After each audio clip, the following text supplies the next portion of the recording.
What's up, guys? Welcome back to the channel. We got Mickey's car back from wiring, and I'm just going to show you kind of what all Michael Bunton did to get this thing set up with the Fueltech. So let's check it out. We'll start under the hood here. He wired us a brake pressure connector, which we don't have a sensor in there right now, but if we want to put one in there, we can.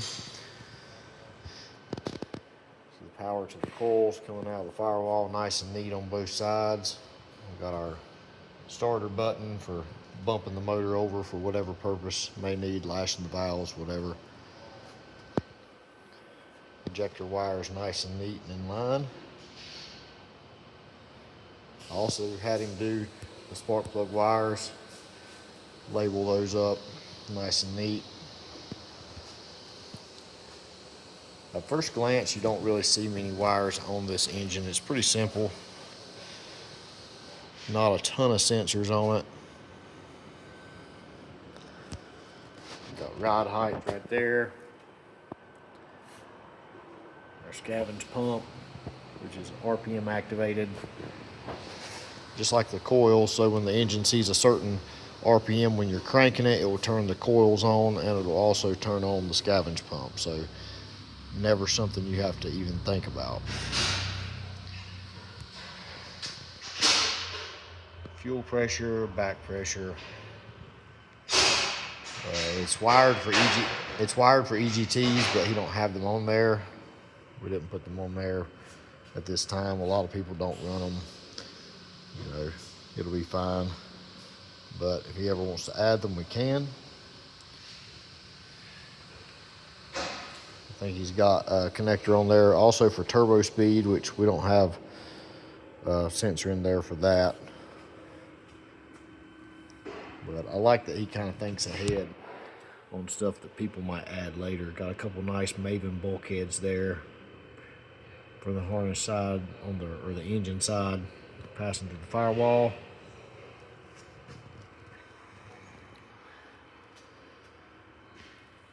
So let's check out in the car. Got the laptop hooked up, checking some stuff out, preparing to fire this baby up. So we have two battery buttons. So we have one just like this at the back of the car, so somebody can turn the battery off and on back there. They can also do it here. So just give that a twist to let it pop out. LED lets you know your battery is on, and then that gives your ignition. Now we're live with the ECU. Got our buttons up there. I think that one's tune select, starter. Got the priming pump. We got headlights over there, which we don't have any on the car now, but we can put some on there if we want to. And then we got interior light.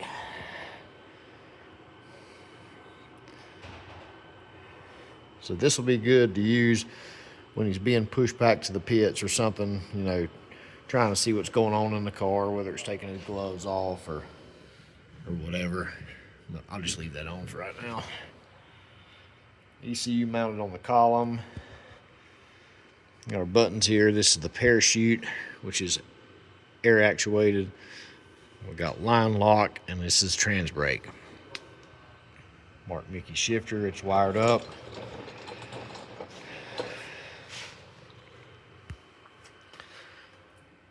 In here, I'll turn the light on in a minute, but that shows you everything looks like kind of from this side. Nice and simple. Got our battery back here. Got the charger plugged up because I'm in here messing with it.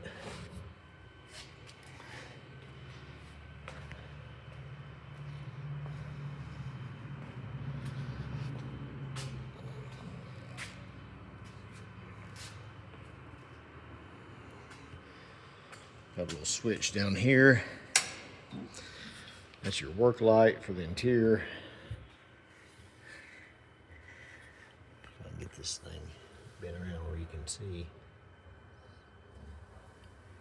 Everything's labeled up Nice and neat, easy to access. Don't have to cut a million things apart to get to any wires. The light under the dashboard right there, so you can see your wiring. It's also got one in the top, shining kind of down.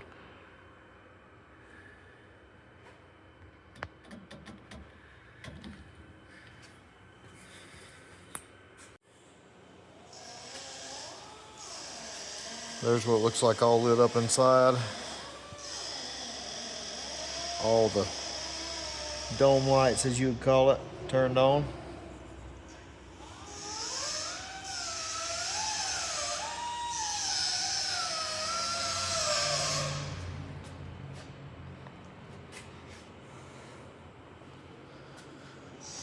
Got our battery button back here.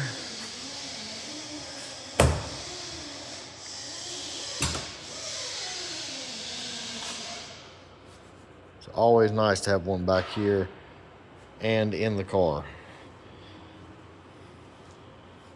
so everybody has control.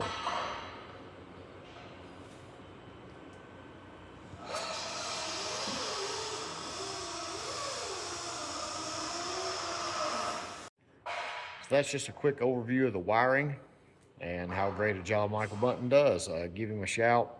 You know, he doesn't stay that backed up. I think he told me 2 or 3 months is the most he stays backed up, so that's pretty quick for somebody to get you in. And he does all types of stuff drag racing related, Fueltech only though.